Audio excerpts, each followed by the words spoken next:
Hello and welcome. ISRO has got a new boss, Dr. Narayanan, rocket scientist, someone who's been credited for bringing in a technology that for a very, very long time India was actually denied. Ladies and gentlemen, in 2025, ISRO has a lot more lined up. Joining me is Dr. Narayanan. Thank you very much, Dr. Narayanan. This, after all, happens to be your first interview. So amidst all the meetings that you've had, thank you very much for taking out the time. Let me straight away begin by asking you, you joined ISRO at a time when it was considered to be one of the most difficult period that ISRO has actually gone through. In just about a few years after you joined, sanctions were actually brought in, preventing India getting a technology that you played a pivotal role in developing. Your journey within ISRO, sir. I joined in ISRO in the year 1984, February. And I joined in a very much junior position. And initially, I was given the opportunity to work in the sounding rockets and augmented satellite launch vehicle, mainly in the solid propulsion area, ablative nozzle systems area specifically. Then, after a few years, I went for my M.Tech in cryogenic engineering, IIT Kharagpur. Then moved from Vikram Sarabhai Space Center, where I joined initially, to the Liquid Propulsion System Center. There I was given the opportunity to work in the cryogenic propulsion area. In fact, that is the time frame the cryogenic activity was just started in an experimental basis. Dr. Narayanan, we're talking about a time, especially during that phase when cryogenic technology was extremely crucial, and that being denied by the United States of America, sanctions being brought in. Tell us, what was it like? Because somewhere down the line, a determination that the ISRO had, that we will develop it all by ourselves. We will not perhaps depend so much on a different country altogether. How difficult was that very period when you were developing? As I understand, your career transition also in sync with what ISRO wanted. No, in fact, most of you may be knowing, the GSLV Mark II vehicle was configured with a cryogenic upper stage, cryogenic propulsion system, which uses liquid hydrogen and liquid oxygen as the propellant combination. So initially, we thought we will get some technology from other countries, but then a MOU was signed with then USSR. As per that contract, we were supposed to get few hardware, then the technology for realizing in India. But then due to geopolitical reason, the manufacturing technology transfer could not take place, and it was in the year 1995, Government of India gave approval for us to go ahead with our own indigenous development. So we took the same specification of the cryogenic upper stage, which initially supplied by Russia for initial hardware supplied by Russia. Then we started our own development. And it took, in fact, from 1995, we went for the first flight somewhere in 2010. Okay. And GSLV D3, we had the first flight. The journey was so exciting, interesting, because we faced lot of setbacks. Right. When we, in the process of realization, so many hurdles were there in terms of failures. But we don't take it as failures. It was the phase of learning, tremendous learning. And we went for a flight into 2010. And 2010, the GSLV D3 flight with the first indigenous cryogenic stage could not go through well. In fact, the entire system started well, but then it could not go through well. Then we had to undergo a thorough review process of entire understanding.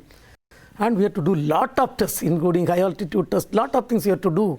Then we had the first successful flight of that system in 2014. Okay. Can I ask you this, that within a few years of you being in ISRO, in 1992, we faced one of the biggest setback. As a rocket scientist, do you believe that had that not happened, had the episode of 1992 not happened, perhaps ISRO would have covered a huge ground and we would have been miles ahead compared to several other foreign space agencies? No, I don't think so. See, this type of development work, it takes its own time. It is not that few years you cannot get this, then every country would have got. Today we are only sixth country in the world which is having this complex and high performance technology. So it takes its own definite time. But slowly, if we would have got support, handhold from abroad, then we would have saved a lot of time. Can I also then ask you, in terms of some of the recent projects where you've actually worked, and there is a lot of curiosity today, perhaps ISRO is one of the most searched words if you actually go on Google also. In fact, when I was speaking to some of my viewers and I was saying that I'll be interviewing you, there are a lot of questions they had a lot of curiosity. And post Chandrayaan 3, of course, that entire curiosity has gone up. I want to first ask, the latest experiment that was done with regards to space docking, and it was complex. We are now part of the elite club, fourth country to do so, but many would be asking, what's the big deal about it? No, let me explain in a very ordinary language. Please understand, when two vehicles in the ground are moving with 100 km/h speed, and if you are to dock one object to another one within millimeter, micrometer level of accuracy, you can understand two buses are moving and you have to dock, and one is moving, both are moving with a near equivalent relative velocity. You know, in orientation and other thing, you have to how perfectly you have to go and dock. That itself will be difficult. Now here we are talking about two satellites moving in a orbit, in the low Earth orbit, with a velocity of 28,400 km/h velocity. Two are moving. Of course, relative velocity is less. Now, in all the three planes, you have to have a perfect match. Then only it can go and dock. For that, lot of things are required. Number one, the control systems, inertial systems, and then lot of sensors, then the propulsion system, then the measurement of the entire orientation. Perfectly you have to measure, Otherwise, you cannot even reorient and go and dock. So it's a very, very complex process of doing. Otherwise, every country would have done. Right. And then it is a very, very involved, challenging. Where do we stand now, and what is it that we have accomplished, and how far will that push much of our missions that are coming? We are talking about lunar bases. We are talking about, there are talks of colonization of the Mars that has been spoken by a few gentlemen in the United States of America. I'll come to that later. But with this, what big achievement are we really talking about? Say, when we talk about, for example, let me give one example, then you can understand. Take our Chandrayaan 4 mission, which is already approved by Honorable Prime Minister of India. The total mass of the system is something around 9,000 plus kg. Against the Chandrayaan 3 is only 4,000 kg. Now, we don't have that big rocket to lift off the entire mass for 9,000 kg to not low Earth orbit, GTO. GTO is 9,000 kg, that means something around 16,000 kg to low Earth orbit equivalent. We don't have that big rocket. So we are planning to take in 2 rockets. Okay. And once you take, then this has to be assembled in the space. Okay. So docked, again it will go to moon, then there will be system which will be separating and landing on moon, take sample, come back, again it has to get docked, then you have to move back, again it has to be separated, and say this docking and undocking process is a mandatory requirement. And similarly, when you talk about future programs, for example, space station building, BAS building, if you are having a very big rocket, nobody will do that. Entire thing can be lifted at a time, but we cannot do that. We have to take small modules and go and assemble. So this is a forerunner. This experiment is a forerunner for this type of program, also for future programs. Also, is it because when I spoke to your predecessor previously, he largely spoke about the fact that there is one aspect that we need to look at, that is the exosolar areas also, which perhaps there is a lot of mystery behind it, and you cannot do it while you're perhaps operating from the Earth. You need a mid base, and that is the reason why perhaps moon is being considered as one. That's why your lunar base comes into the picture. How do you really see all of this really panning out in the years to come? Where do you think India is now positioned, particularly to look at these kind of missions? No, India, in fact, I will tell you, with respect to satellite technology or launch vehicle technology, we started from a very humble beginning, but today we are highly matured.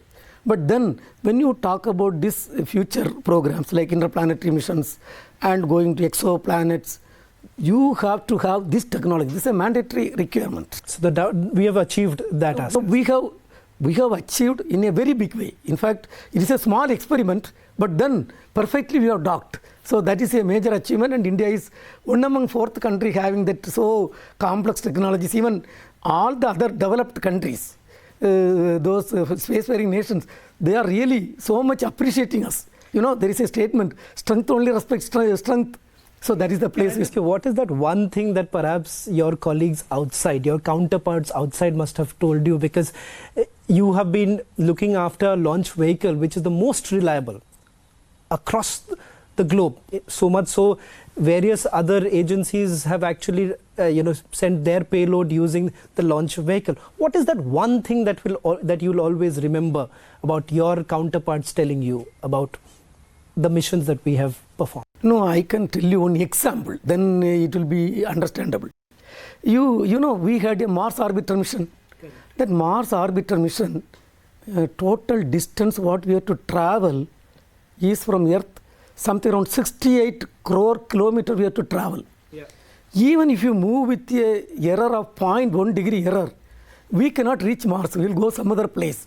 And we have gone perfectly, and India is the first country which has successfully accomplished that mission. Of course, we have taken lot of lessons from other countries, but we are the first country. Not only that, Honorable Prime Minister used to say, this was a low-cost mission. In fact, the entire travel, whatever money expend per kilometer, if you calculate, it is less than auto fare. So do you all say this while you are working, that you have to keep it, the cost is a major aspect when you work? See, our country, we have to be really very, very careful. See, cost is a really important aspect. See, we cannot spend luxurious way. With the available budget, we have to execute all these missions very smart and intelligent way. And here, this is the place, in fact, the entire our counterparts, they were surprised to see how first attempt India has accomplished. That too, a low-cost mission. They were so surprised, and we are so happy because we used to develop modules, and we did an entire smart mission planning. Of course, some support we have taken from other countries, but then today, when I look back, we are second to none, as Sarabhai in his vision statement he has made.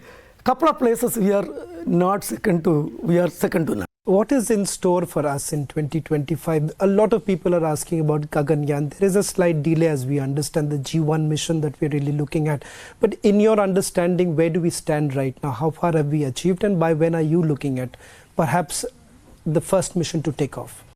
Say, right now, the Gaganyaan mission, I will not say there is a delay. Of course, with respect to original target, there are some delays. There are reasons for that. But it is a totally new technology development. Number one, the vehicle has to be human rated. Human rating means you have to improve the redundancies, you have to improve the reliability, you have to demonstrate lot of tests. You know, any test there is a setback, then there will be lot of panic. So we cannot have. So go very carefully, set by set, complete the entire qualification. With respect to vehicle, I will say we are completed. I will say that all the system, we have almost completed the human rating.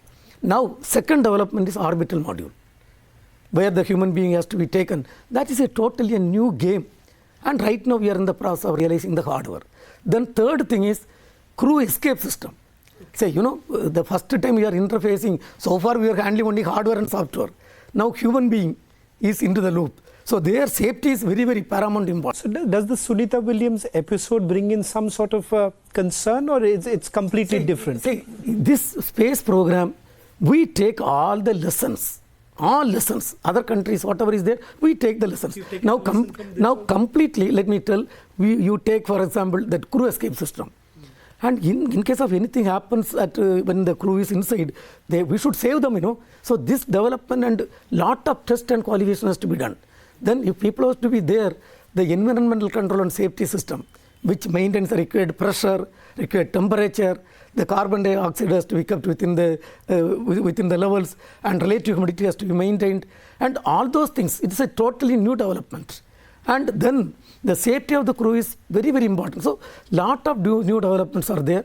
And right now, I can tell, for the first mission, before sending the actual our own astronauts, we have targeted to send 3 uncrewed missions. Okay. So right now, the first uncrewed mission related activity, rather that vehicle stacking activity has started in Sriharikota, but then all of the developments are going concurrently. And I will come back. If you ask me the date and other thing, honestly speaking, I have taken charge only a few days back.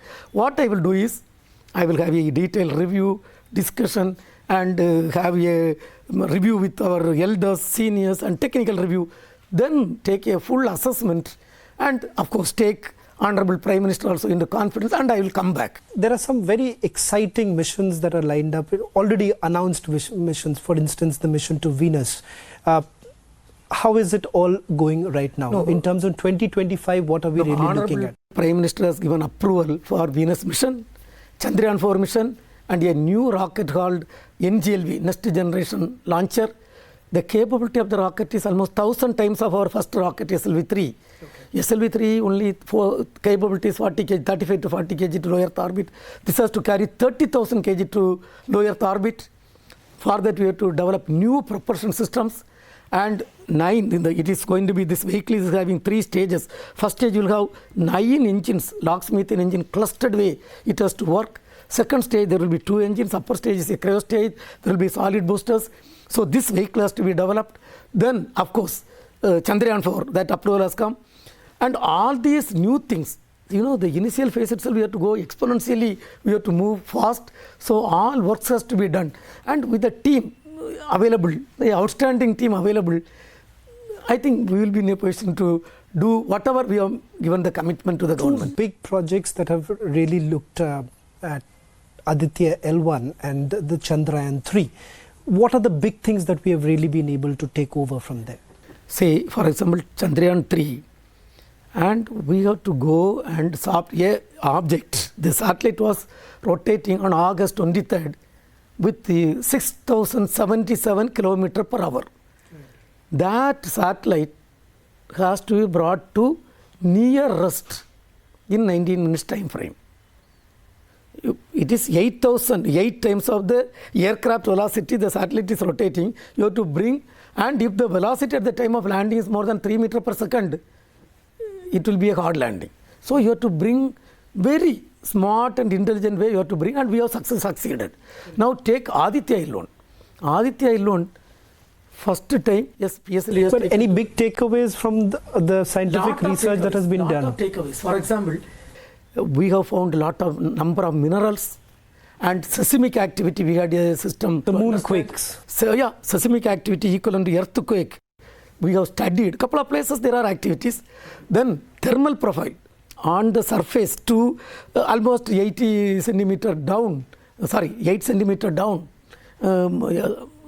Yes, the temperature is varying. That we have measured. Then the electron clouds we have measured. So much scientific. And what about L1?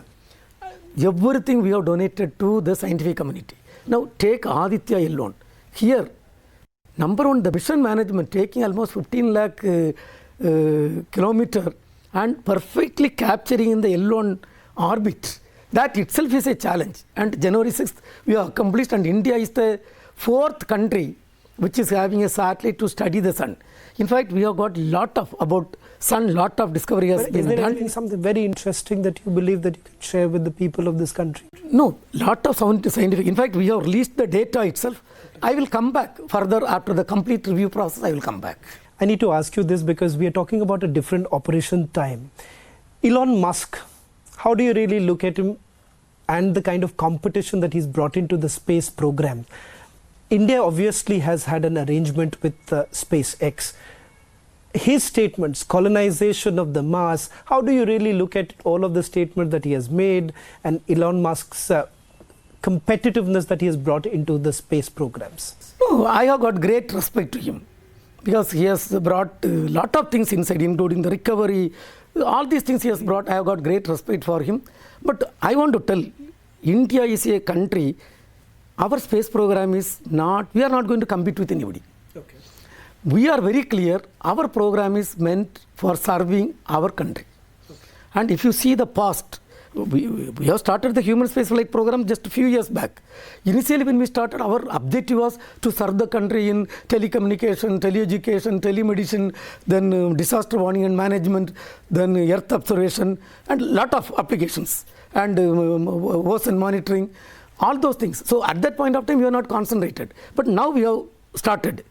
Now space docking experiment, 10 years back or 20 years back we were not that keen. Today, yes, it is the need of the hour. When you talk about huge program, it is required. So we don't compete with anybody, because our program with the budget, what our government is giving, within the government constraints, Honorable Prime Minister is so much supporting, but then it has to serve the common man of this country. And of course, scientific discovery has to come and lot of things has to happen. So, in nutshell to this question, I respect Elon Musk. Yes, he is a different person with great thing. Say, slowly, I can understand his capability. And India is, we are putting strong foundation. When you move, say 20 years back, cryo development, when you look, we were not even, we were very, very, maybe in the 10th standard level. Today, we have reached a maturity level. And like that, recently, the third C-32 stage successfully demonstrated. Now take spacecraft technology. 1975, we are looking other country. Right. Today, Honorable Prime Minister, when he took over as the Prime Ministership, we were given a direction to conceive a rocket, satellite, built, launch using our own rocket, that is SARC satellite, we have donated. That is the place we stand. So, you go every baby step very gradually, with a strong foundation, move forward and contribute for the growth of this nation and serve the citizens of this country. That is what is our objective. I'll end this interview by just asking you a final question. How safe are we in the space world? Because there is a space war. Let's understand, in the volatile situation that we are in, conflict zones that are operating right now, the space becomes a huge race that is going on. Dr. Narayanan, how safe are we, and how would you perhaps lay your years to come in ISRO as the chairman? That's the final question to you. Say, with respect to the space related activities, we are doing whatever is required. I cannot reveal everything, whatever is required to be in the safe level. That we are doing. Whatever is essentially required, we are doing. Because huge investment is made and we have built the organization over 62 years. And today, we are having our own satellites, own rockets, and we are going for all the programs. And Honorable Prime Minister has given a clear vision and direction by 2040, 2047 in terms of capability, satellite technology, application, or rocket, or space station, or human spaceflight program. I think we will not be second to none. So, we are going to contribute for making this country as a developed country as per the vision of our Honorable Prime Minister. And the roadmap is very clear, his guideline is very, very clear, and the entire organization is a motivated organization. With that, we will be in a position to do the perfect and required job for making our space program a very vibrant, application-oriented, citizen-centric program, and the space will really contribute towards the vision of our Honorable Prime Minister for making this country as a developed country before we celebrate 100 years of independence. Well, thank you very much, Dr. V. Narayanan, and on behalf of all the viewers of Republic TV who've supported you, and we can only tell you this, that we'll stand by you, next to you, in all your endeavors as the chief of the ISRO. That was Dr. V. Narayanan, his first interview after taking over as the ISRO chairman, second to none. Perhaps summarizes what ISRO today stands for. Thank you very much for watching. Thank you. Thank you.